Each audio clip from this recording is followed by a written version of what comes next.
नमस्कार प्रिय दर्शकों, मैं प्रियंका आप सभी लोगों का स्वागत अभिनंदन करती हूँ। कैसे हैं आप लोग? दर्शकों, आज हम लोग बात कर रहे हैं राहु के महापरिवर्तन के बारे में। आने वाले 18 मई 2025 को राहु राशि परिवर्तन करने जा रहे हैं। ये महापरिवर्तन किस प्रकार का फल देने वाला है मकर राशि के जातकों के लिए? महापरिवर्तन क्यों? क्योंकि अन्य ग्रह जैसे कि चंद्रमा 2.5 दिन में राशि परिवर्तन कर लेते हैं, सूर्य 1 महीने में राशि परिवर्तन कर लेते हैं, बुध और शुक्र 25 दिन में राशि परिवर्तन कर लेते हैं, वहीं पर मंगल 45 दिन में राशि परिवर्तन कर लेते हैं। लेकिन राहु एक ऐसे ग्रह हैं जो कि 18 महीने तक एक ही राशि में गोचर करते हैं, 18 महीने में राशि परिवर्तन करते हैं। तो जो भी पॉजिटिव नेगेटिव रिजल्ट निकल करके आएगा वो लंबे समय तक के लिए होगा, 18 महीने तक के लिए होगा। तो इसलिए ये परिवर्तन महापरिवर्तन कहलाता है। अब तक राहु जो है तो आपके राशि से तृतीय स्थान में गोचर कर रहे थे। तृतीय स्थान जो कि पराक्रम का स्थान माना जाता है, बल का स्थान माना जाता है। बहुत सारे आपने एफर्ट्स लगाए होंगे, बहुत सारे कामों को करने के लिए आपने प्रयास किया होगा, उसमें से कई सारे काम में आप सफल भी हुए होंगे, लेकिन सभी कामों में आप सफल नहीं हुए। कारण कारण ये है कि राहु अभी तक देवगुरु बृहस्पति की राशि में गोचर कर रहे हैं। देवगुरु बृहस्पति जो कि सात्विक ग्रह हैं, शुद्ध ग्रह हैं, और राहु जो कि दैत्य प्रवृत्ति के ग्रह हैं, दैत्य ग्रह हैं राहु। तो यहाँ पर देवता के घर में दैत्य की जो है तो चीजें सही से बन नहीं पा रही, उसकी प्लानिंग सही से हो नहीं पा रही थी। हालांकि राहु तीसरे स्थान में बहुत ज्यादा बलशाली गोचर, बस जब राहु तीसरे स्थान में होते हैं तो बहुत बलशाली माने जाते हैं, पावरफुल होते हैं राहु। तो यहाँ पर राहु पावरफुल तो थे, लेकिन फिर भी क्योंकि वो देवता के घर में थे, देखिए देवताओं का और जो है तो ब्राह्मणों का आहार किस तरह से होता है, बिल्कुल सात्विक आहार होता है ना। तो वो देवगुरु बृहस्पति हैं, उनका रहन सहन हर चीज उनकी जो है तो बहुत सात्विक रहेगी, बहुत सीधी तरीके से रहेगी, बहुत अच्छी तरीके से रहेगी। लेकिन दैत्यों का जो है तो खान पियन रहन सहन कैसा होता है, सर्वभक्षी होते हैं, अत्याचारी होते हैं, किसी को भी मार देना, किसी को भी चोट पहुंचा देना, किसी का भी नुकसान कर देना, ये होती है दैत्य प्रवृत्ति, है ना। तो मन में बहुत ज्यादा करुणा भाव नहीं होते हैं। तो ये दैत्य प्रवृत्ति होने के कारण जो है तो वो कुछ ना कुछ प्लानिंग करते थे, कुछ ना कुछ जो है तो वो उल्टे काम सोचते थे, क्योंकि उल्टी ही चाल चलते हैं, हमेशा वक्र अवस्था में गति करते हैं राहु। तो हमेशा कुछ ना कुछ उल्टा ही सोचते रहते थे। वहां पर देवगुरु बृहस्पति जो है तो उनके मंतव्यों को बहुत सही से पूरा होने नहीं दे रहे थे। तो इसलिए यहाँ पर छोटे भाई बहनों के साथ भी कई बार विवाद हुआ होगा, कई बार दाम्पत्य जीवन में भी परेशानी देखने को मिली होगी, बिजनेस पार्टनर के साथ भी विषमता की स्थिति उत्पन्न हुई होगी, लड़ाई झगड़े वाद विवाद हुए होंगे, मित्र गणों के साथ भी कई बार अलगाव वाली स्थिति बनी होगी, धर्म विमुख कार्य भी कई बार हुए होंगे। तो ये सारी स्थितियां बनी। लाभ के लिए बहुत ज्यादा प्रयास किया, लेकिन जितना आप अपेक्षा कर रहे थे वो लाभ आपको मिल नहीं पाया। तो ये सारी स्थितियां हुई। अब राहु जो है तो अपनी ही प्रवृत्ति वाली राशि में, अपनी ही प्रवृत्ति वाली ग्रह की राशि में जा रहे हैं, शनि के घर में जा रहे हैं, आपके राशि से द्वितीय स्थान में जा रहे हैं। द्वितीय स्थान में जो है तो शनि की राशि है, और वहां पर राहु और शनि का फल एक जैसा होता है। शनिवत राहु कुजवत केतु, शनि की तरह राहु फल प्रदान करते हैं, मंगल की तरह केतु फल प्रदान करते हैं। यथा शनि तथा राहु, शनि की तरह ही राहु फल प्रदान करते हैं। तो यहाँ पर जब अपनी ही प्रवृत्ति वाले ग्रह के घर में जा रहे हैं तो वहां पर तो बहुत ज्यादा कंफर्ट जोन में आ जाएंगे। तो यानी किसी भी काम को करने के लिए बिल्कुल खुली छूट, खुली आजादी। तो इस तरह की स्थिति उत्पन्न होने वाली है। लेकिन कहते हैं जहां सुमति तहां संपत्ति नाना, जहां कुमति तहां विपत निधाना। कुमति सुमति सबके उर रहाई, इन दोनों वाक्यांशों में जो है तो बहुत बड़ा सार छुपा हुआ है। सबकी बुद्धि विवेक में ये तो पता ही होता है कि सबके पास कुमति होती है, सबके पास सुमति होती है। सबको पता होता है कि हम गलत कर रहे हैं, सबको पता होता है हम सही कर रहे हैं। तो गलत और सही का भी आभास सभी को होता है। वहीं पर जहाँ पर सुमति होती है वहां पर तमाम प्रकार के सुख होते हैं, और जहाँ पर कुमति होती है वहां पर हर प्रकार के दुख, कष्ट, परेशानियां होती हैं। तो ये सारी चीजें होती हैं। अब द्वितीय स्थान में शनि, द्वितीय स्थान किसका है? धन का स्थान है, वाणी है, कुटुंब है।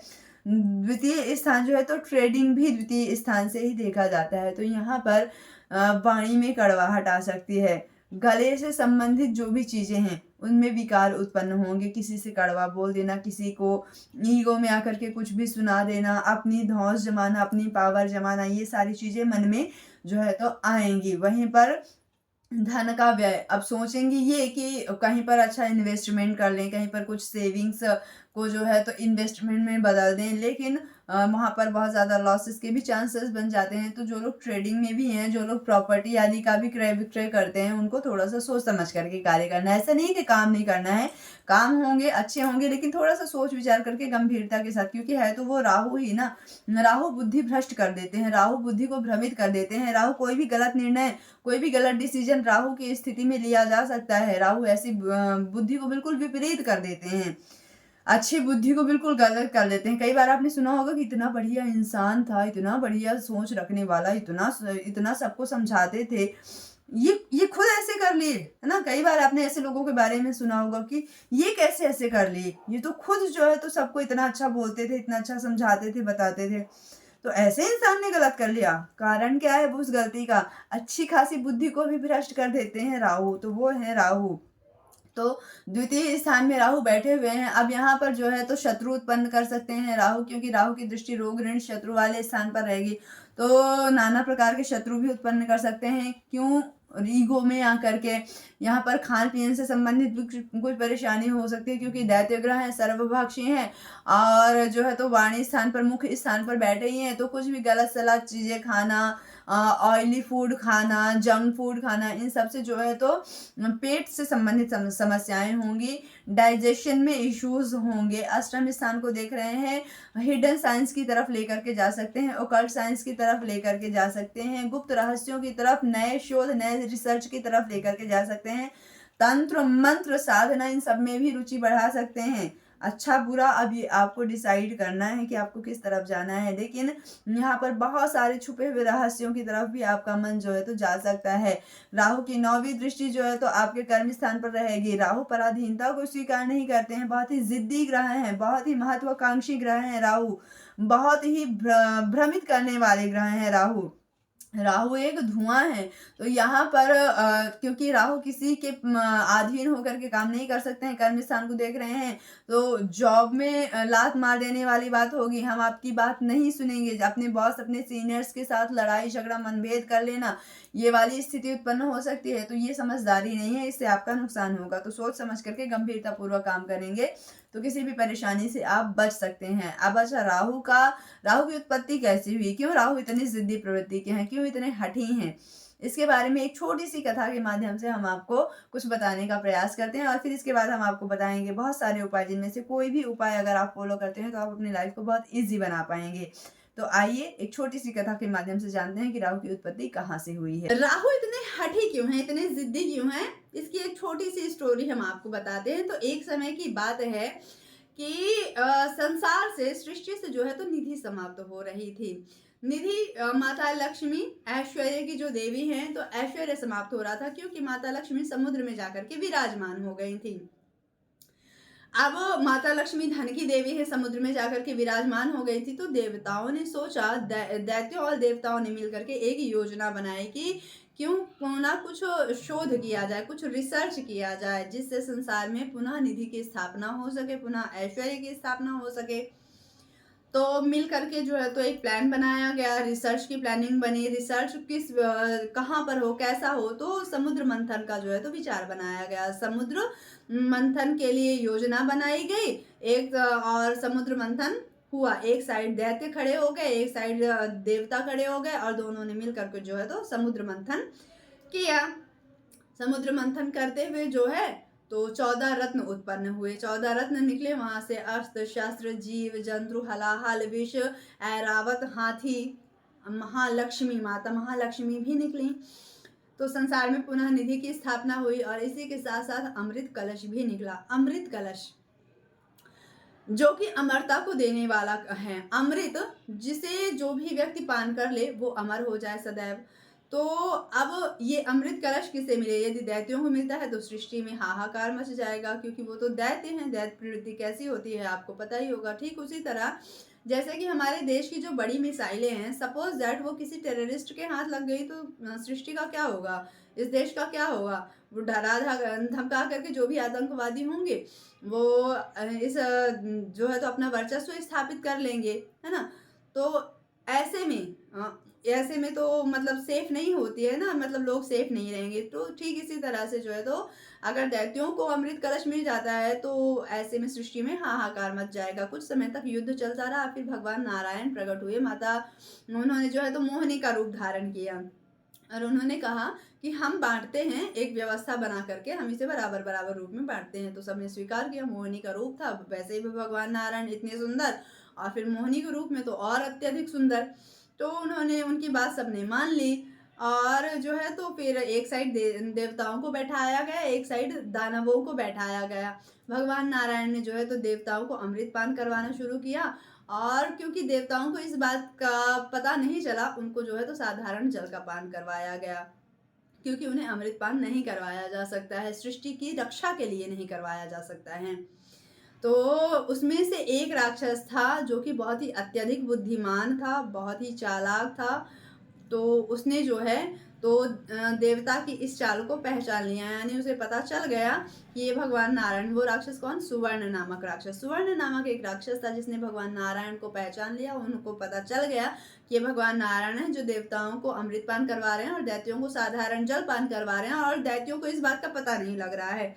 तो उन्होंने क्या किया कि भेष अपना बदल करके, अपना रूप बदल करके देवता बन करके जाके देवताओं की लाइन में बैठ गए। उनको भी अमृत पान करवा दिया गया। अब उस राक्षस को सूर्य और चंद्रमा ने पहचान लिया। सूर्य चंद्रमा ने जब उस राक्षस को पहचान लिया तो उन्होंने इंद्रदेव को बताया कि ये सुवर्ण नामक राक्षस है, भेष बदल करके आकर के बैठ गया है। और इंद्रदेव ने जो है तो भगवान नारायण से बता दिया। तभी भगवान नारायण ने जो है तो अपने चक्र से सुवर्ण नामक राक्षस की गर्दन काट दी, गला काट दिया। तो वो जो सर का जो भाग है, गर्दन के ऊपर का जो भाग है वो बना राहु, और जो अधोभाग है वो बना केतु। अब देखिए कितना बलशाली, कितना जिद्दी, कितना अत्यधिक हठी है राहु कि भगवान नारायण से भिड़ गया। भगवान को भी उसने छल लिया।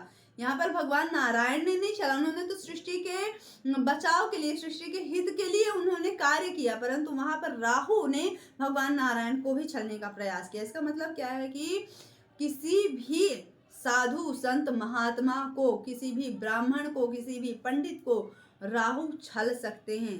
ऐसे हैं राहु ग्रह। तो अब इनके जिद से बचने के लिए क्या किया जाए? राहु ऐसे ग्रह हैं, इतने बलशाली ग्रह हैं कि सूर्य के समीप अन्य ग्रह जब आते हैं तो सूर्य सभी ग्रहों को अस्त कर देते हैं, परंतु राहु जो है तो सूर्य और चंद्रमा को भी ग्रहण लगा देते हैं, अस्त कर देते हैं, भले ही थोड़ी देर के लिए सही। इतने हठी प्रवृत्ति के हैं राहु। अब इनसे बचने के लिए कुछ उपाय भी होते हैं। तो सबसे पहले आपको उपाय में जो है तो हर दिन, हर ग्रहों का दिन होता है। जैसे कि सूर्य का दिन होता है रविवार, सोमवार चंद्रमा का, मंगलवार मंगल का, बुधवार बुध का, गुरुवार बृहस्पति का, शुक्रवार और शनि का शनिवार। उसी तरह से राहु का भी जो है तो एक समय होता है, वो समय है प्रदोष काल। प्रदोष काल यानी सूर्यास्त के बाद का जो समय होता है और रात्रि होने से पहले, अंधेरा होने से पहले का जो समय होता है 45-50 मिनट का, वो कहलाता है प्रदोष काल। प्रदोष काल एक ऐसा समय है जो हर नकारात्मकता से रहित होता है, वो समय होता है प्रदोष काल। तो ये समय भगवान भोलेनाथ का भी समय माना जाता है। भगवान भोलेनाथ की भी इस समय पर पूजा करना, हर दोष से रहित रहने वाला काल जो है तो यही काल प्रदोष काल माना जाता है। इस समय में भगवान भोलेनाथ की पूजा अर्चना, अभिषेक करना बहुत ज़्यादा लाभप्रद होता है। तो यहाँ पर कनेक्शन निकल करके आता है, कहाँ से? भगवान भोलेनाथ से। तो राहु की यदि स्थिति खराब हो, राहु से संबंधित यदि कोई समस्या हो, तो यहाँ पर भगवान भोलेनाथ का अभिषेक, रुद्राभिषेक करना, पंचामृत से अभिषेक करना, रुद्राष्टाध्याय करना, ये सब चीजें बहुत ज्यादा लाभकारी होती है। हनुमान चालीसा का पाठ कर सकते हैं। शनि देव के घर में है राहु, तो शनि देव जो है तो हनुमान जी के भक्त हैं, तो सुंदरकांड का पाठ कर सकते हैं, हनुमान चालीसा का पाठ कर सकते हैं आप, जिससे आपको बहुत ज्यादा राहत मिलेगी। हनुमान जी को लड्डू का भोग लगा सकते हैं, हनुमान जी को सिंदूर चढ़ा सकते हैं, चोला यानी झंडा चढ़ा सकते हैं। तो इस तरह से बहुत सारे उपाय आप हनुमान जी के भी अपना सकते हैं। लेकिन समय समय पर जन्म कुंडली में बन रहे योगा योग को जानना बहुत ज़्यादा ज़रूरी होता है। जन्म कुंडली में कौन से ऐसे योग हैं जो कि आपको रंग से राजा बना सकते हैं, कौन सा ऐसा टाइम है जो कि आपके लिए बेस्ट अपॉर्चुनिटी लेकर के आ रहा है, किस अपॉर्चुनिटी को, किस ऑफर को आपको एक्सेप्ट करना चाहिए, किस समय में एक्सेप्ट करना चाहिए, किस समय में आपको कोई कार्य प्रारंभ करना चाहिए, ये सारी चीज़ें बताती हैं आपकी जन्म कुंडली कौन सा समय है जिसमें आप बहुत ज़्यादा परेशानी में फंस सकते हैं, बहुत ज़्यादा कष्ट में फंस सकते हैं, किस समय से आपको बचना है। तो ये सारी चीज़ें भी जो है तो आपके लिए बहुत ज़्यादा ज़रूरी होती हैं। तो इन सभी चीज़ों से भी जो है तो आप स्वयं को सेफ रख सकते हैं, खुद को बचा सकते हैं। तो अपने जन्म कुंडली का अवलोकन करवाने के लिए स्क्रीन पर दिए गए नंबर पर कॉल करके आप हमसे संपर्क कर सकते हैं। मिलते हैं अगले वीडियो में, तब तक के लिए प्यार भरा नमस्कार।